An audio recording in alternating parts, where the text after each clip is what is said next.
Magpahanggang ngayon ay mainit pa ding pinag-uusapan at palaging laman ng talakayan ang di umano'y hiwalayan ng magkasintahang Kailin Alcantara at Kobe Paras, na lalo pa ngang pinatibay ng mga naglalabasang ebidensya online. The Philippine Showbiz List presents mga ebidensya na hiwalay na nga sina Kailin Alcantara at Kobe Paras. The missing Instagram photos. Ang usaping hiwalayan ni Kobe at Kailin ay nag-ugat matapos mapansin na mapanuring netizens na burado na ang ilang mga larawan nila sa kanilang Instagram accounts. Noong April 11, habang binibisita ang Instagram ni Kobe, sinasabing dalawa sa larawan nila ni Kailin ang kanyang binura. Isa na raw dito ang kuha sa kanyang bar sa Makati City na naipost noong April 7. Ang natitirang isa pa ay ang kuhang larawan ng sila'y nagbakasyon sa Palawan noong December 2024. Ganito rin na makikita sa Instagram feed ni Kailin kung saan tanging ang mga brand collab at events na pinuntahan na lang nila ni Kobe. Base sa fans ni Kailin, nagbura rin ito ng mga picture na kasama niya si Kobe. Hindi pa maisa-isa kung ano ang dinilit ni Kailin, ngunit may ilang netizen ang nakapansin na wala na ang litrato nila ni Kobe sa post niya noong January 26, 2025. Nakuha noong sila sa Los Angeles, California habang nanonood ng NBA game. Gayunpaman, sa gitna ng espekulasyong ito, makikita na nananatili pa rin nasa following list ni Kobe at Kailin ang isa't isa. Samantala, maging ang ama ni Kobe na si Benji Paras ay pinabulaanan din ang breakup rumors. Sa isang Viber interview ng Pep.ph sa kanya na inilathala noong April 13, nang tanungin kung bakit nila binura ang ilang mga litrato ng dalawa, sinabi ni Benji na wala siyang alam tungkol dito.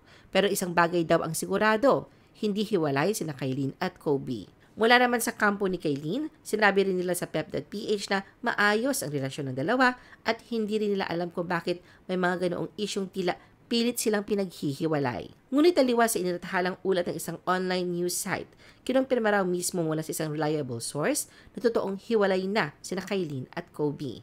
Sinasabing hindi raw maaaring gawing publiko ang hiwalayan ng dalawa dahil may mga kasalukuyan silang mga endorsements na magkasama.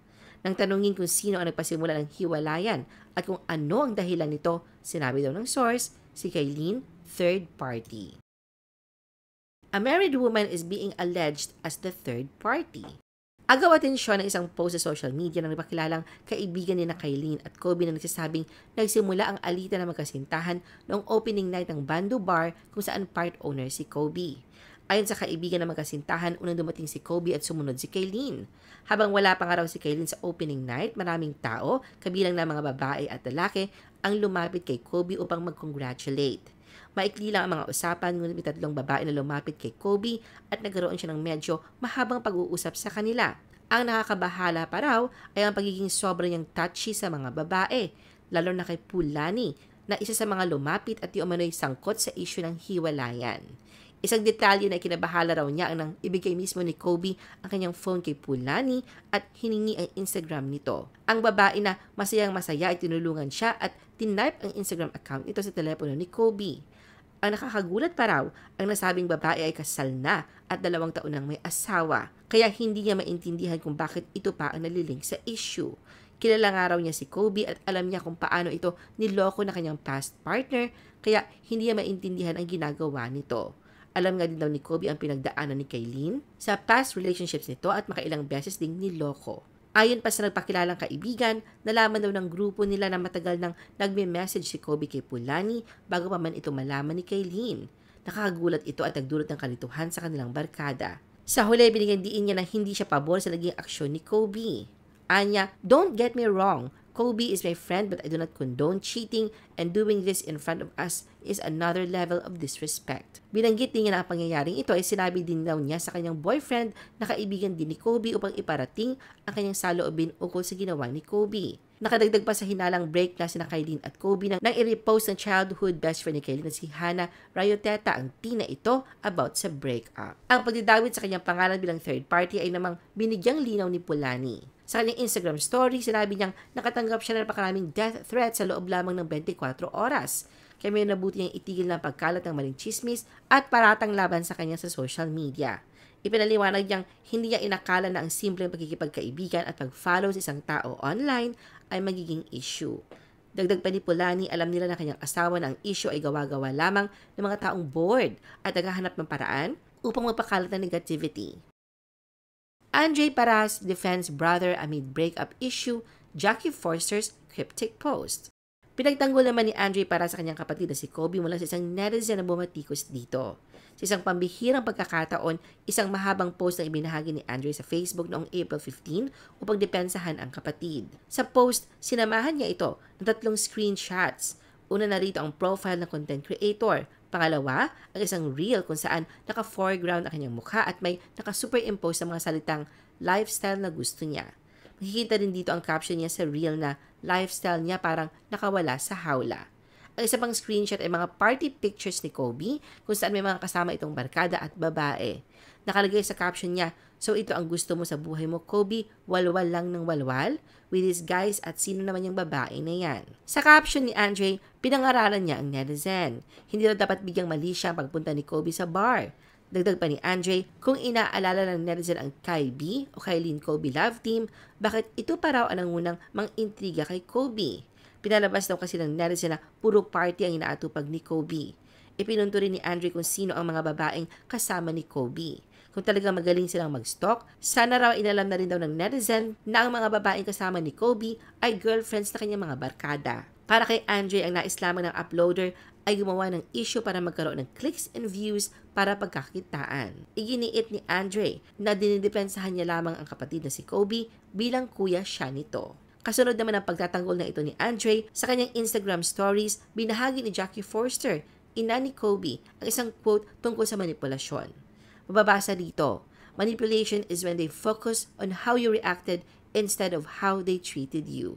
Bagamat hindi nagbanggit ng pangalan o nagbigay ng karagdagang paliwanag si Jackie, nag-udyok ito ng kuryosidad sa netizens dahil taon ito sa ingay ng breakup rumors ni Kylene at Kobe. Kylene's brother reacts to Kobe with a girl in Bali.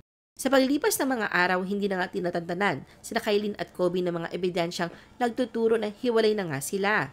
Ito ay matapos lumabas ang mga larawan ni Kobe habang nagpa-party at tila may kasamang mga babae. Wala rin si Kylene sa mga picture.